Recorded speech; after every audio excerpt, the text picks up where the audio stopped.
The hidden agenda behind mass migration. Now, the hashtag invasion is trending on Twitter with over 100,000 posts, which is double the second highest trending hashtag for the Fed, and for really good reason.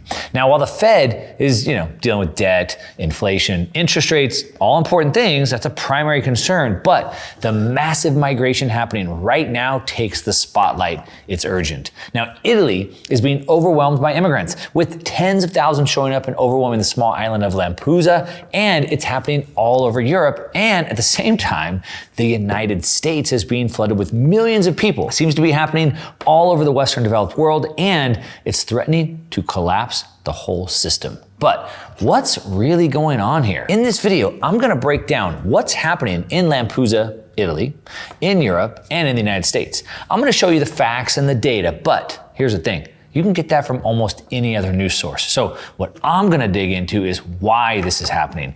And I'm gonna present two of the most probable reasons, including a breakdown of what's known as the Cloward-Piven strategy.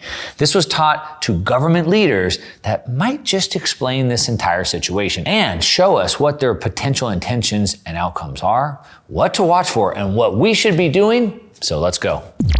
All right, welcome to the channel. If you're new, my name is Mark Moss. I make these videos to change the way you think about money, because almost everything you've learned is wrong. Almost everything that we see, everything that we're being shown by what we call legacy media, is no longer mainstream, is wrong.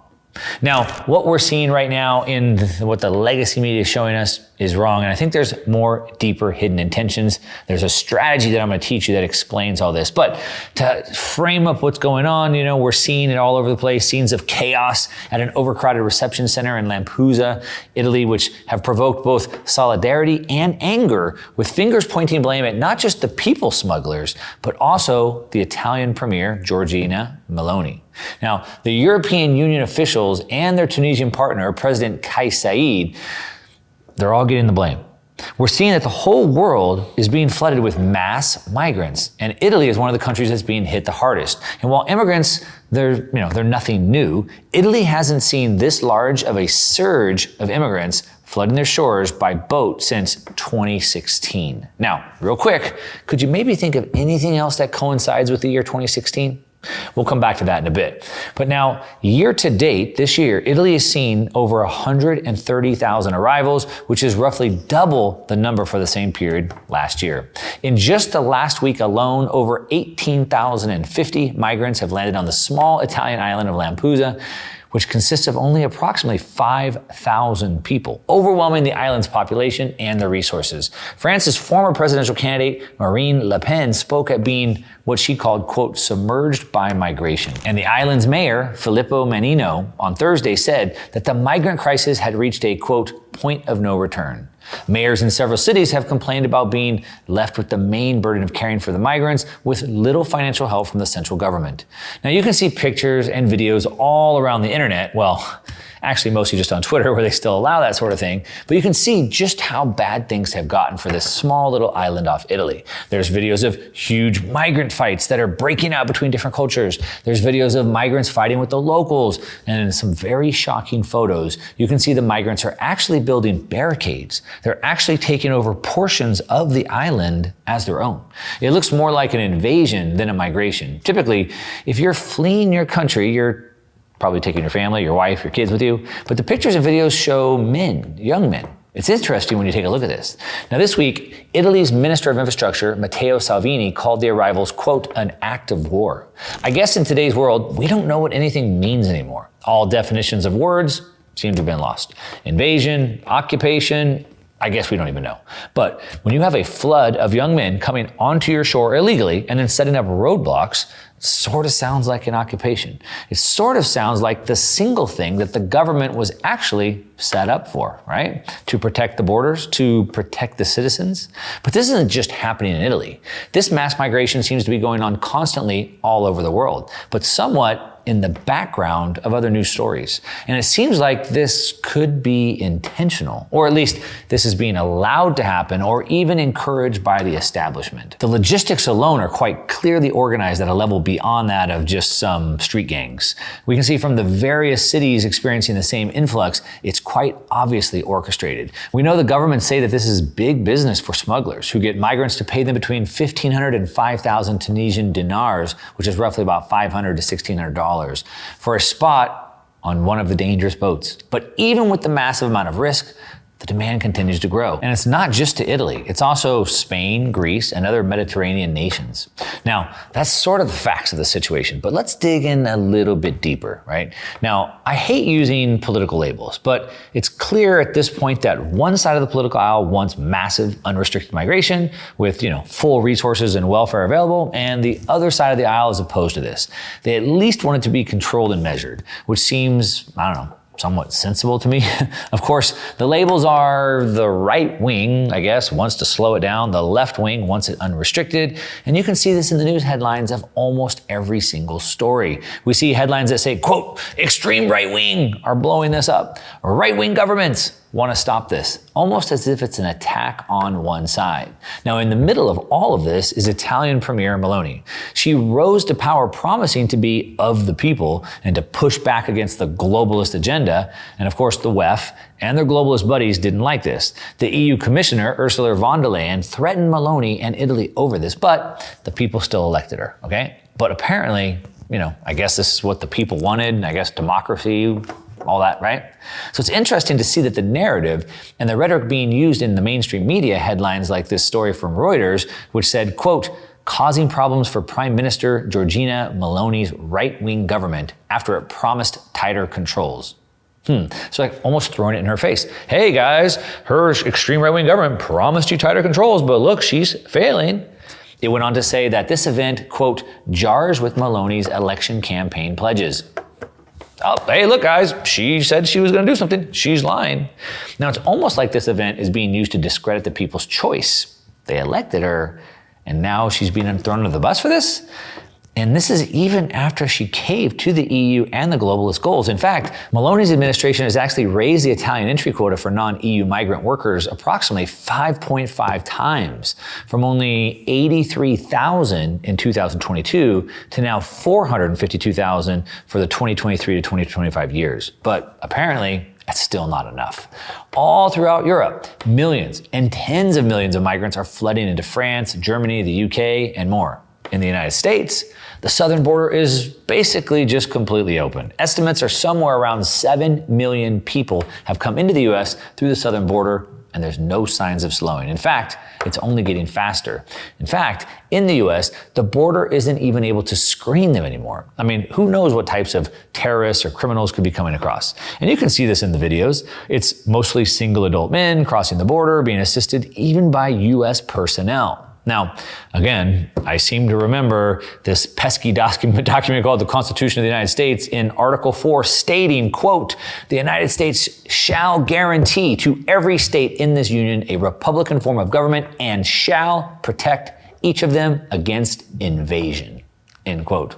Again, we don't know what words mean anymore, I guess, but sounds pretty clear. Yet the US border is seeing almost 50,000 people per day flooding across the border. Unrestricted. Ted Cruz warns that this month is projected to be the highest month of illegal immigration ever recorded. Elon Musk is even wondering why no legacy media is covering this when this is continuing to escalate. So it sort of makes me wonder why. The US Border Patrol budgets $25 billion if they're not even doing anything. I mean, should they all just go home? Now, as a side note, in July of this year, I took a trip to Spain. On my flight home, I was getting on a plane in Madrid, flying back to Los Angeles, but I had to go through El Salvador. I know, it's a long way around. It was a red-eye flight. I think we were leaving about 1 a.m. And when I was standing in line to get on the plane, I noticed that about half the plane boarding was young African men, all in their 20s. And they're all dressed pretty nice. And it seemed just kind of strange to me because I've been to El Salvador many times. I usually go for surfing, and I can tell you that there's not much else to do there. There's certainly not a place that you would expect hundreds of young men from to go, right? So I tried talking to them. Most of them didn't speak any English, but I finally talked with one that had a little bit of English, and guess what? They were all going to El Salvador to start their trek up and into the United States. Now the question I didn't find the answer to was, who was paying for this? Who bought all the plane tickets? Many of them were up in first class with me. I don't know how they afforded it. Now, this might just seem random, but I have two possible answers as to why this could be happening and what the outcomes are. So either one, it's intentional, it's part of a plan, or two, it's unintentional and it's an indirect result of bad policies. So let's take a look at both of these potential scenarios here, all right? Now, I know for some of you who've been paying attention, all of these things seem to be almost coordinated, right? Which sort of sounds like conspiracy theory a little bit, except that there is a strategy that teaches exactly what's happening. It's called the Cloward-Piven strategy. Look it up. Fact check me on this. It was first proposed in 1966 at Columbia University by a professor named Richard Clower. And you know who went to Columbia? Who was taught this curriculum at Columbia? Well, lots of notable presidents, cabinet secretaries, and attorney generals. To name a few, remember 2016, who was president? Oh, Obama. Yeah, he went to Columbia. Madeleine Albright, U.S. Secretary of State. Anthony Blinken, current U.S. Secretary of State. Harold Brown, previous Secretary of Defense. Bill Barr, the previous Attorney General. Eric Holder, the Attorney General before him. And this is just to name a few, right? So what exactly is the Cloward-Piven strategy that they teach there? Well, it's a strategy to speed up the fall and collapse of capitalism by systematically overwhelming the government systems with a flood of impossible demands. And it ends up pushing society into a crisis and an economic collapse in order to, get this, bring down America and the entire capitalist system. Yes, this is real. This is what they teach. Cloward-Piven strategy, look it up. Now, this Cloward-Piven strategy teaches people how to overwhelm the system with massive spending, entitlements, and debt. Sound familiar? And the goal is literally to collapse the entire economy, wipe out the middle class, and bring a nation down to their knees, begging the government to save them. So what's this strategy all about exactly? Let's dig into it a little bit.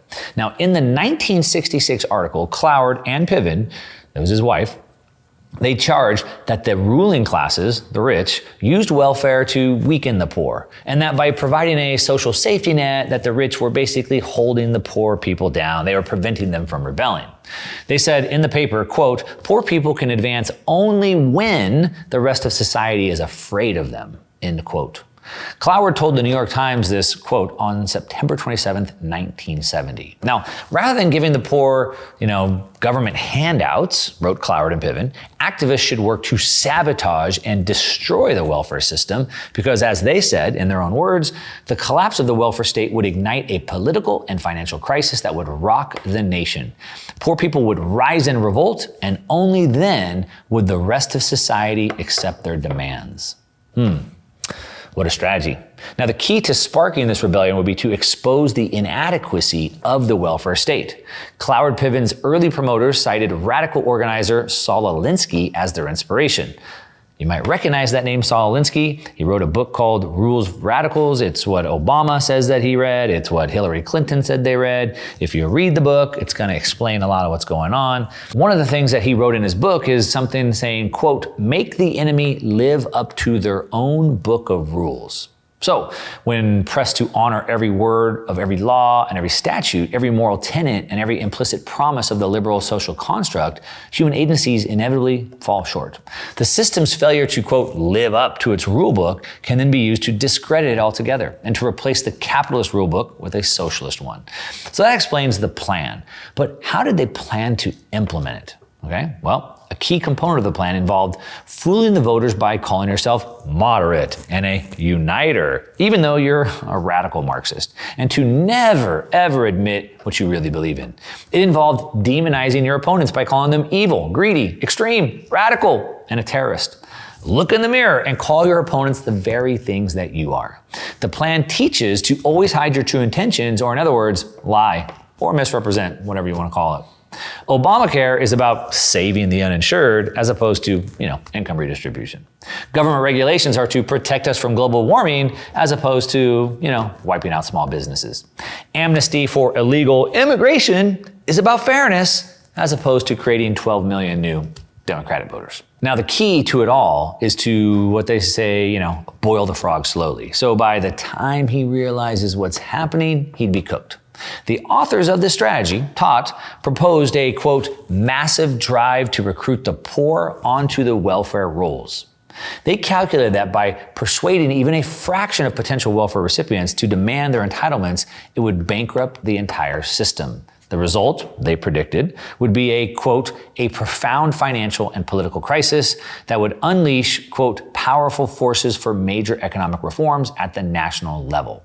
Now, this article also called for, quote, aggressive organizers, end quote, to use demonstrations to create a climate of militancy. Now, they would use carefully orchestrated media campaigns. They would float the idea of a federal program of income redistribution in the form of a guaranteed living income for all. Like a universal basic income for working and non-working people alike. Is this starting to sound familiar? Now, the plan's goal was to mobilize the poor people in mass to overwhelm government agencies with a flood of demands beyond the capacity of those agencies to meet. Sort of like what we're seeing in Italy. Sort of like what we're seeing at the southern border. Now, they would do this in hopes of breaking the budget, jam the bureaucratic gears into gridlock, and bring the entire system crashing down. Fear, turmoil, violence, and economic collapse would accompany such a breakdown, providing perfect conditions for fostering radical change. At least, that was the theory anyway. Now, I know that sounds bad. It sounds sort of planned, and it seems like it's actually what we're witnessing playing out. But let me just lay out another theory, okay? The money's broken. I know, it sounds simple, but let me explain. In a video message, Italian PM Meloni said that the surge in immigration was from many various factors, including political coups, natural disasters, grain shortages, the threat of jihadism, and an economic crisis in Tunisia. She cautioned that these conditions could lead tens of millions of people to seek refuge in Europe, underscoring that Italy and Europe cannot feasibly accommodate such a massive influx. But let's just break those down for a minute. Political coups, grain shortages, and economic crises. That's all because the money is broken. Governments and central banks around the world are printing money faster than any point in history. In fact, the United States took until 1981 to get to $1 trillion in national debt, and now we've added $3 trillion in debt in just the last 90 days. All this money printing leads to massive inflation, robbing your purchasing power, making your standard of living drop. Now, if you're in the US, it's not so bad. Canada and Europe, it's much worse. If you're in Africa, South America, other third world countries, it's spiraling out of control. And you know what happens then? Well, wars and coups and famines, starvation. And then what happens? Well, then people leave. They migrate. And today, we get a few politicians talking about this. They're wanting to fix this, like in Italy, for example. The politicians, they gathered at a political rally hosted by League leader Matteo Salvini in the run-up to next year's European Parliament elections, with the parties focusing on fighting mass immigration and the left liberal bloc's domination of European politics. And during the rally, France's Marine Le Pen, parliamentary leader of the National Rally, said that Europe's right-wing parties must gather forces together to protect the people of Europe against mass immigration. She said, quote, "We are defending our traditions, our identities, our landscapes. We're defending our peoples against the flood of migrants," she said. Well, the problem is for them that they don't understand what's really going on. And that even if the Cloward pivot strategy is in effect, the broken money is really what's enabling all of this. Now, this sounds bad. And honestly, it really is. The world as we've known it will never be the same. All of these tens of millions of migrants, they don't just go back home. The United States, the UK, Sweden, Germany, France, Italy, as we know them, they're gone. So what do? Well, one, make some noise. Talk about it. Wake people up. Starting brush fires in the minds of men. Talk with your friends, families, coworkers. Get the conversation going. Get involved in local politics. Help your cities and your counties and even your state defend against this. And personally, get your money right. Build your savings up, build up your war chest, and start planning a plan B. The cities are going to be completely overrun. They already are. So you need to plan your escape before it's too late. Now, I want to end this with a final note. I am bullish on humanity. I am bullish on good will prevail. Now, that doesn't mean it's always going to be a smooth line, but we are all going to be okay if we do the hard work and we plan ahead properly. But let me know what you think.